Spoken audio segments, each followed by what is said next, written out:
So Fundora does it again. Sebastian Fundora retains his WBC World Superweight title against Tim Tszyu in a rematch from the fight that happened, I believe, a year ago now. Honestly, Fundora done what Fundora does. You know, he found his range, landed clean shots, put his punches together, dropped Tim Tszyu early in that fight, and it got to a point Tim Tszyu retired in the corner, no mass, and decided that he wasn't going to continue to fight. He felt like he was at a point where there was no route for victory back. I do understand it, of course. I think it got to a point where, you know, Tim Tszyu felt that he wasn't being able to land on Fundora and he was just taking unnecessary damage, so retired in his corner. There's no shame in that, in my opinion. When you're at this high level in a world title fight and you're going to be taking a lot of damage, right? If he was to continue for the 12 rounds, it'd be a long night for him. And Fundora's a hell of a boxer, man. He's lost before, but he's a hell of a boxer. And he's a hell of a tough customer. 6'6" at 154 pounds. I don't care who you are. And he can box as well. He puts his punches together. Now, defensively, he's not super slick. He's not as slick as, you know, I would like to see. He's not as slick as a Boots, of course. But Fundora's made another successful title defense. Now, he should be looking at a title unification or another big fight, because 154 is a nice division at the moment, right? But talk a bit more about the fight. Like I said, Fundora dropped him early, dropped him in the first round. And from that, it felt like Fundora just lost the respect that he had for Tim Tszyu in the first fight. And to be fair, Tim Tszyu wasn't throwing anywhere near as much volume, it felt like, in this second fight. Probably because, again, he got dropped early and his body probably entered that fight or flight mode that he probably experienced against Murtazaev, where he stopped him. Murtazaev stopped Tim Tszyu, is what I'm saying. And then Tim Tszyu now gets dropped again by Fundora. He's thinking, well, not this again. And then really his punch output dropped. He sort of cowered away a bit.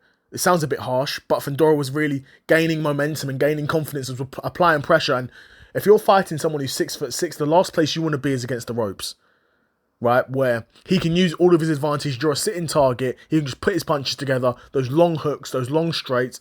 Fundora is a puncher who, he's not got an amazing record of knockouts, but if you watch him fight, you can see this dude's got serious twist at the end of his punch.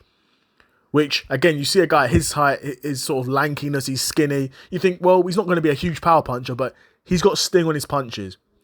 He's got sting and he's got twist at the end of his punch as well. So he's no clown. You're not going to be walking through Fundora's punches, that's for sure. And Tim Tszyu, sure as hell, is not going to be walking through Sebastian Fundora's punches. So another great win for Fundora. He's on a streak now, you know, and a couple of really good wins in a row. You know, 2 wins over Tim Tszyu is great for the resume. Like I said, it was only a few years ago where Tim Tszyu was regarded as really one of the top guys at 154. Now, he's gone past that now. You know, he's not going to be regarded as a top guy at 154, probably ever again in his career, which is a shame, because he's only 30, so he is still young. There is time to rebuild, but he's taken a lot of damage now. In those 3 losses that he's got on his record, he's taken a lot of damage in those fights. So at this point, when you've got a guy like Tim Tszyu, you just got to put him against the other big names in the division and let them sort of take him out. That's what would happen. He would lose to an Errol Spence. He would lose to a Madrimov. He would lose to an Ortiz Jr. He would lose to a Boots. Those are, you know, 4 top guys. It'd be a good fight with him and Keith Thurman, because it'd be interesting to see how much Keith Thurman himself has got left in the tank as well. That's probably next for both guys. I think Keith Thurman probably wants a fight better than that now that you've got Tim Tszyu. Keith Thurman would have wanted to fight Tim Tszyu when he was, you know, probably undefeated. He doesn't want to fight Tim Tszyu now that he's got 3 losses under his belt, but really good performance for Fundora. You know, like I said, Fundora is not defensively super slick. You can land on Fundora.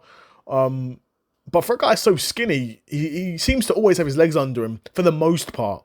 You know, he was taking clean shots from Tim Tszyu. And like we said, we all know, Tim Tszyu's a nice puncher at 154. You know, he's a nice puncher and he can hit. But Fundora remained unfazed and was able to counter, put his punches together, apply pressure, put Tim Tszyu in bad positions, and ultimately win the fight. So yeah, I'd be curious to know what you guys think. Who do you think is next for both guys at 154? They're both in interesting situations. They're both still very exciting fighters as well, so they won't struggle to find a new opponent. And when they do find a new opponent, the fans will want to see it, because even now, Tim Tszyu, he definitely would have lost a lot of the fan base now. You know, 3 losses is quite bad, right? But you get him a few wins against some low-level guys, or you just stick him back in there with other high-level guys that he just loses to them.